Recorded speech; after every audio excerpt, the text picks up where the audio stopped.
sibuk selama Senin, Selasa, Rabu, Kamis, Jumat, Sabtu. Hari ini mereka duduk bersama keluarga, tapi mereka datang kemari memuliakan dua orang yang hari ini amat sangat bahagia, dan kami semua yang hadir ini menumpang kebahagiaan kalian berdua.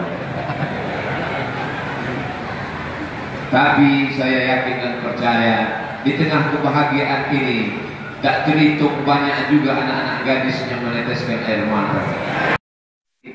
Masih ada stok beberapa LCM. Kami berkenalan dengan Tuan Allah sudah 20 tahun. Besok tanggal 31 Desember, maka 1 Januari 2019, 1998 kami berjumpa, 1999 kami bertemu, 2019 pas 20 tahun pertemanan persahabatan. Selama 20 tahun berkawan bersahabat itu, demi Allah, wallahi, tallahi, billahi, tak pernah tentu Allah menyinggung perasaan. Karena kawan-kawan ini bicara hatinya, kasar cakapnya, rusak hubungan kita. Kadang meminjam duit, lembutnya bukan naik, membalik ikannya jumpa. Tapi bersama Tuhan Allah, la usaki ahadan, bukan memuji-muji dan kami tak pernah. Sedangkan telur ayam disangka lagi bersentuh, kata orang Melayu, kononlah lagi hati manusia. Telur ayam disangka bersentuh kulitnya, tapi hati parti bersentuhan kata, cakap, perbuatan. Tapi saya bersaksi atas nama Allah, pertemanan kami di Mesir berlanjut sampai hari ini. 23 kabupaten kota kami masuki di Aceh, tak pernah kata-katanya menyinggung perasaan. Oleh sebab itu maka kalau ada yang ragu bagaimana hubungan baik dengan Tuhan Allah, apa yang saya sampaikan ini mungkin tak bermanfaat buat orang lain, tapi buat kami ini adalah menguatkan hubungan berkawan kami di dunia. Saya berharap dulu sama-sama kami kuliah di Al-Azhar, tak pernah terlintas di pikiran saya bahwa saya akan menghadiri akad nikah Tunku Amrullah. Beliau di Biren, saya di Riau, jaraknya jauh, 24 jam perjalanan darat. Tak pernah terbersit di hati saya bahwa saya akan datang pada acara akadnya dan memberikan tausiah. Tapi rupanya begitulah takdir yang ditetapkan Allah. Hari ini saya tidak hanya berjumpa dengan Tunku Amrullah, tapi juga berjumpa dengan keluarga mertua beliau. Saya ingin bersahabat kami di dunia, di akhirat nanti kami juga akan bersama dalam surga Jannatul Firdaus. Bapak Ibu juga ikut bersama kami nanti.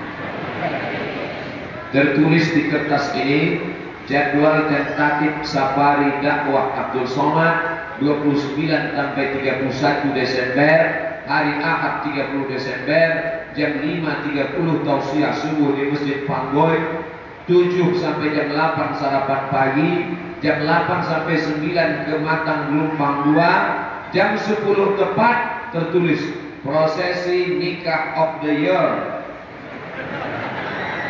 Tunku Amrullah LCMA. Tertulis jam 10, saya lihat tadi akad nikah pas jam 10. Begitulah tertulis di Lauhil Mahfuz, tertulis juga di printer karton, kertas, bahwa apa yang kita lakukan hari ini menepati takdir dan kuasa Allah. Innama amruhu iza arada syai'an ayakula lahu kun.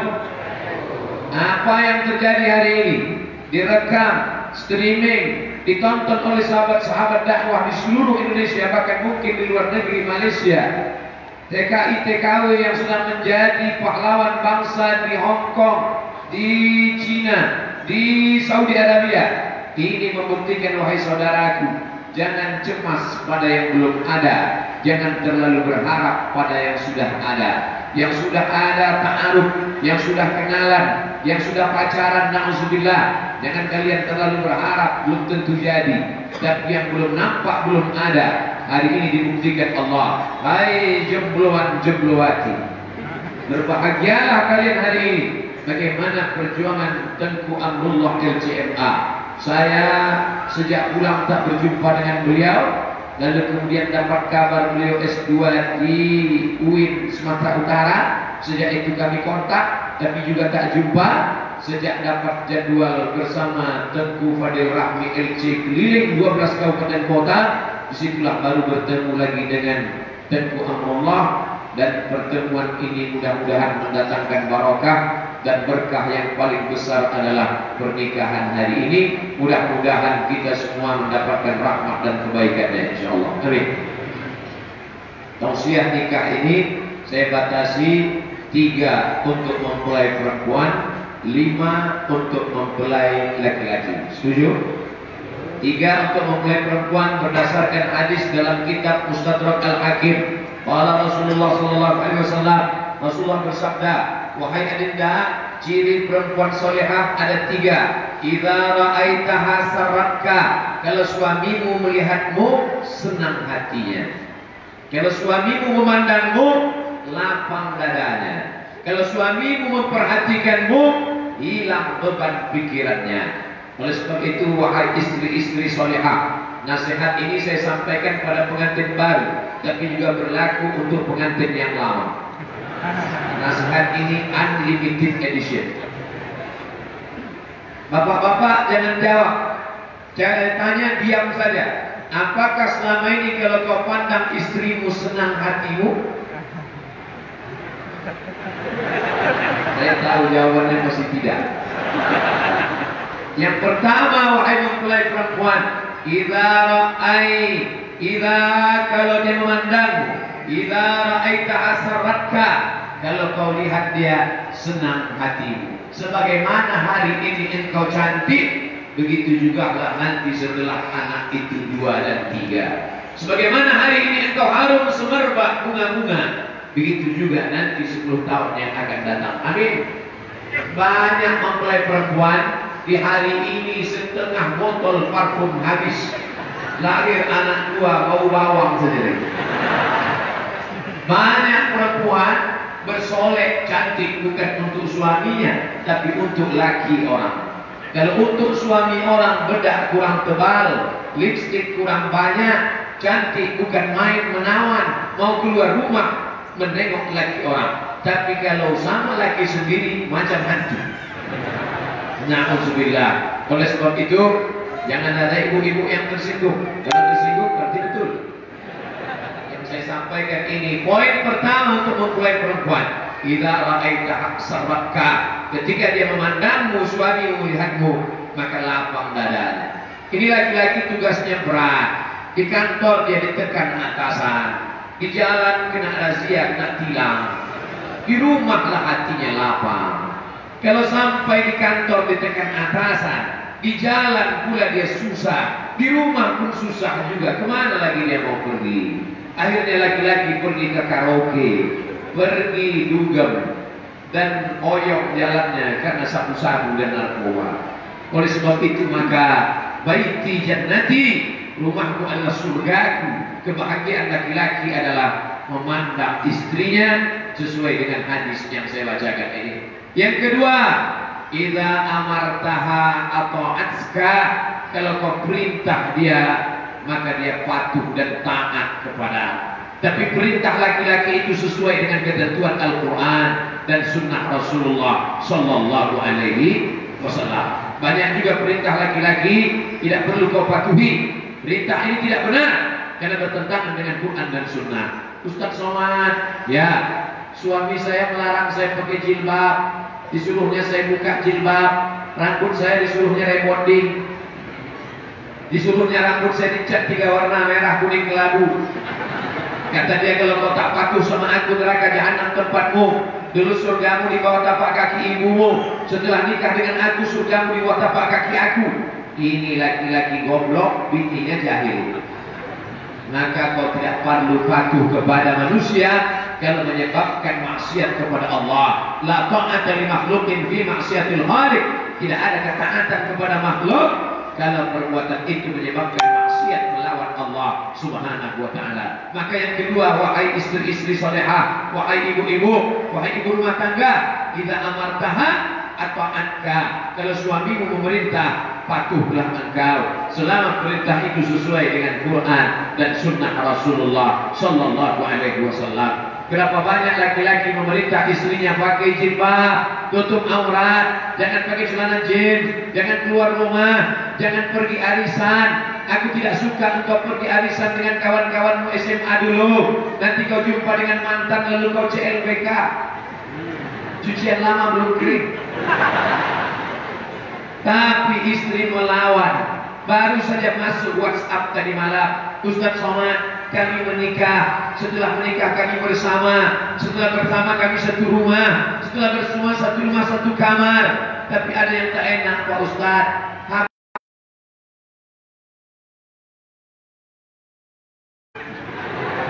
Sampai akhirnya suatu malam diam-diam dia sedang tertidur, saya buka HP-nya, saya cari-cari passwordnya.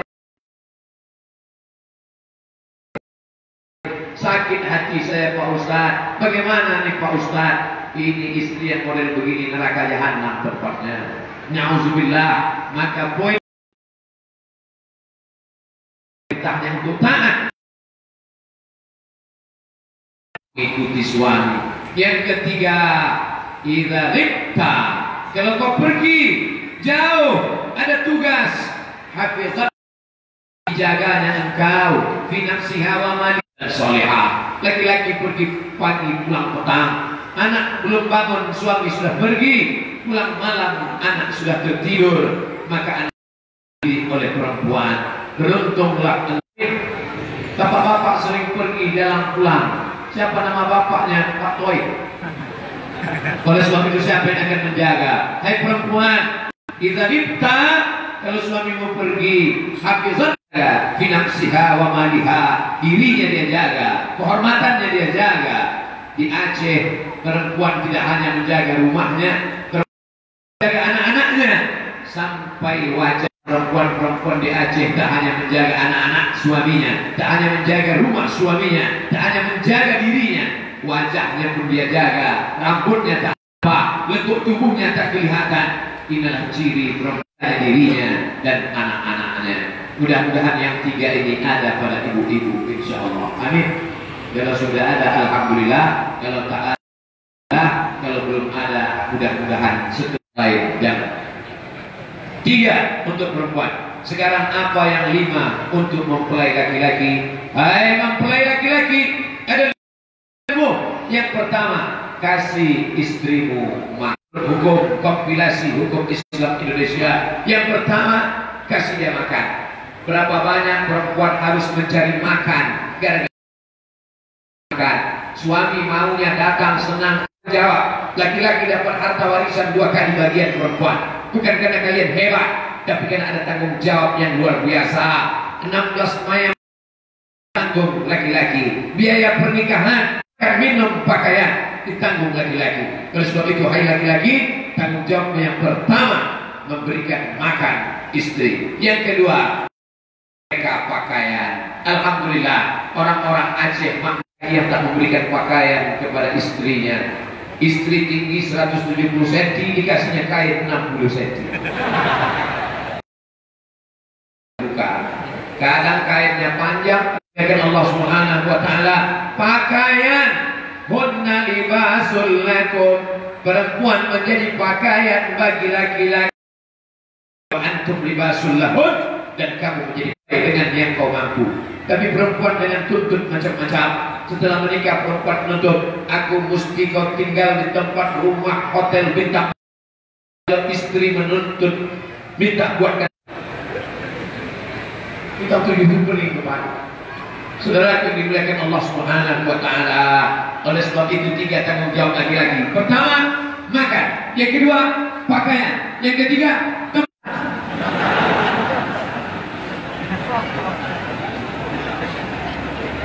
yang keempat, pendidikan. Hai laki-laki yang mengajar bagaimana puasa sunat sudah dibayar, puasa wajib, puasa qadha adalah laki-laki. Hai laki-laki yang mengajar istri kalian baca Quran adalah laki-laki. Tak terhitung berapa banyak WhatsApp yang masuk ke HP Ustaz Ustaz, suami saya nggak pandai sholat. Ustaz, suami saya nggak pernah puasa. Ustaz, suami saya nggak bisa baca Quran. Ustaz, dulu kenapa tak kau cari LC? Lihatlah, tengok amrullah, selamat insyaallah. Ustaz ini muji-muji tengok amrullah, mentang-mentang adik kelas dia. Selama setahun perjalanan di Aceh, sudah saya kirim ke dia 3 calon, satu pun tak ada yang dihubungi. Hampir saya pula mengambil calon-calon. Begitulah dia menjaga perhatiannya, pendidikannya. Tak percuma dia membawa ijazah Al-Azhar. LC itu singkatan dari license, lisans.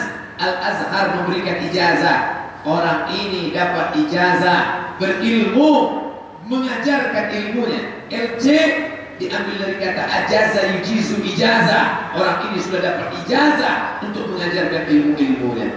Oleh sebab itu ibu-ibu yang punya anak gadis, carilah LC. LC ini 2, pertama lisans, ada juga LC artinya lagi cemas karena belum nikah. Yang sudah nikah sudah tak cemas lagi. Saudara yang dimuliakan Allah Subhanahu wa Ta'ala, aslinya kalian yang mengajar istri kalian, kalau tak sanggup, bawa mereka ke Daya. Ada pengajian di Daya, serahkan kepada Abu Abi Tengku alim ulama. Ini Nanggroe Aceh Darussalam, banyak pondok pesantren Daya, banyak alim ulama. Saya sendiri sudah berjumpa dengan ulama-ulama. Maka saya dari Riau jauh belajar kepada mereka, mengambil hikmah, minta doakan. Kenapa kita tidak membawa anak istri kita untuk datang tabligh akbar pengajian? Alhamdulillah, bapak-bapak sudah membawa istrinya, tidak hanya pengajian tabligh akbar, nasihat pernikahan pun dibawanya juga. Kasih makan sudah, kasih pakaian sudah, pendidikan sudah. Ajar dia, kalau tidak sanggup bawa dia pengajian. Yang terakhir, yang kelima, kewajiban laki-laki adalah perhatian. Karena perempuan perlu diperhatikan, perempuan perlu kasih sayang. Perempuan khuliqatil mar'atu min dhiya. Perempuan diciptakan dari tulang rusuk yang bengkok. Kalau kau biarkan bengkok, dia tetap bengkok. Kalau kau ikuti, kau jadi bengkok. Tapi kalau kau paksa lurus, dia akan patah. Maka jangan kau ikut, nanti kau akan menjadi orang yang bengkok. Tapi jangan pula kau paksa lurus, nanti dia akan patah. Lalu bagaimana caranya? Tanyalah orang-orang, tokoh masyarakat, para abu, para abi, para tengku. Tanya ke Pak Bupati, tanya ke Pak Dandim, tanya ke Pak Kapolres, tanya kepada alim ulama. Mereka yang sudah lama berumah tangga, mengharungi hidup rumah tangga, melewati ombak, selamat dari pukulan ombak, dihempas gelombang, sehingga sampai ke Pulau Harapan, menjadi keluarga yang sakinah, mawaddah, warahmah, insyaallah. Amin. 2018 saya datang acara nasihat pernikahan Adinda Tengku Allah. Insyaallah 2019 kita datang pula acara akikah anak-anak mereka nanti, insyaallah. Terima kasih segala perhatian. Mohon maaf segala kehilafan dan kesilapan. Semua yang hadir ini jangan lupa mendoakan. Yang bisa langsung berjabat tangan, alhamdulillah. Andai tidak, doakan dari jauh. Barakallahu lakuma wa baraka alaikuma wa jama'a bainakuma fi khair. Barakallahu lakuma, Allah memberikan kalian berdua berkah. Wa baraka alaikuma, dalam senang dan susah. Wa jama'a bainakuma fi khair, disatukan Allah kalian berdua senantiasa dalam kebaikan dunia dan akhirat, insyaallah. Amin ya rabbal alamin. Terima kasih segala perhatian. Mohon maaf segala kesilapan dan kehilapan. Aku qouli hadza astaghfirullah li wa lakum. Selamat menempuh hidup baru. Ala hadhihi niyyah wa kulli niyatin salihah. Al-Fatihah. A'udzu billahi minasy syaithanir rajim. Bismillahirrahmanirrahim. Alhamdulillahi rabbil alamin arrahmanir rahim maliki yaumiddin. Iyyaka na'budu wa iyyaka nasta'in. Ihdinas siratal mustaqim. صراط الذين أنعمت عليهم غير المغضوب عليهم ولا الضالين آمين. ربنا هب لنا من أزواجنا وذريتنا قرة أعين واجعلنا للمتقين إماما. Jadikanlah pasangan hidup kami, anak-anak keturunan kami, orang-orang yang sejuk dipandang mata dan menenangkan jiwa. Rabbana hab lana minas shalihin, berikan kepada kami anak-anak yang saleh dan salehah. Rabbana hab lana min ladunka dzurriyyatan thayyibah, jadikan keturunan kami keturunan yang baik-baik. Rabbana ja'alna muqimas shalah wa min dzurriyyatina rabbana wa taqabbal du'a, jadikan anak-anak kami buah pernikahan yang baik ini menjadi anak-anak yang menegakkan salat, memakmurkan masjid rumah Allah. Allahumma ja'al abna'ana wa banatina min hafazil Qur'an wal hafizat, jadikan keturunan kami para penghafal Quran, minal mujahidin fi sabilik bi amwalihim wa anfusihim, jadikan mereka orang yang berjuang menolong agamamu dengan harta dan nyawa mereka ya Allah. Rabbana ighfir lana dzunubana, ampunkan dosa kami, wa li abaina ayahanda kami, wa li ummahatina ibu yang sudah melahirkan membesarkan kami, wa li azwajina pasangan hidup kami, wa li dzurriyyatina keturunan kami, wa li a'immatina shalihin pemimpin-pemimpin kami yang saleh, wa liman hadarana semua yang hadir di majelis akad nikah ini, ampunkan silap salah dosanya ya Allah. Allahumma anzilir rahmata wassalamata wal barakata ala hadhil jamaah, turunkanlah keselamatan, kerahmatan, keberkahan kepada seluruh jamaah yang hadir ini, wa khususun alal aris wal arusah ini, bil khusus kepada kedua mempelai. Barik lahuma, berikan berkah pada mereka berdua, wa barik alaihima, berikan berkah pada mereka berdua, wa jma' bainahuma fi khair, satukan mereka dalam kebaikan. Allahumma jma' bainahuma kama jama'ta baina Adam wa Hawa, satukan mereka berdua sebagaimana kau satukan antara Adam dan Hawa, wa Yusuf wa Zulaikha, sebagaimana kau pertemukan antara Yusuf dan Zulaikha, wa baina nabiyina Muhammad sallallahu alaihi wasallam wa Khadijah al-Kubra wa Aisyah ar-Ridha, sebagaimana kau satukan Nabi Muhammad dengan Sayyidatuna Khadijah al-Kubra. Allahumma alif, Allahumma arham bainahuma, rahmati mereka sebagaimana berkasih sayangnya antara Nabi Ayyub dan Rahmah ya Allah. Dalam apapun keadaan senantiasa kau curahkan kasih sayang, rahmat, barakah dalam kehidupan rumah tangga mereka. Allahumma khtim lana bi husnil khatimah wa la taqtim alaina bi su'il khatimah. Allahumma ja'al akhir kalamina inda intihai ajalina, jadikan akhir kalam kami ketika ajal saat malaikat maut mencabut nyawa, yang terakhir keluar dari mulut kami adalah kalimat la ilaha illallah Muhammadur Rasulullah sallallahu alaihi wasallam. Rabbana atina fid dunya hasanah wa fil akhirati hasanah wa qina adzabannar. Wa sallallahu ala sayyidina wa maulana Muhammad wa ala alihi wa sahbihi wasallam, walhamdulillahi rabbil alamin. Taqabbalallahu minkum inna minkum taqabbalallahu ya karim. Terima kasih segala perhatian, mohon maaf segala kesilapan dan kekhilafan. Waffaqanallahu lima yuhibbu wa yardah. Wassalamualaikum warahmatullahi wabarakatuh. Terima kasih kepada Ustaz Somad. Kami mohon kepada para jemaah tetap dalam posisi karena masih ada 1-2 acara lagi. Untuk rangkaian acara berikutnya adalah salam ta'lim kepada kedua orang tua. Maka kami persilakan kepada kedua orang tua mempelai untuk dapat mengambil tempat.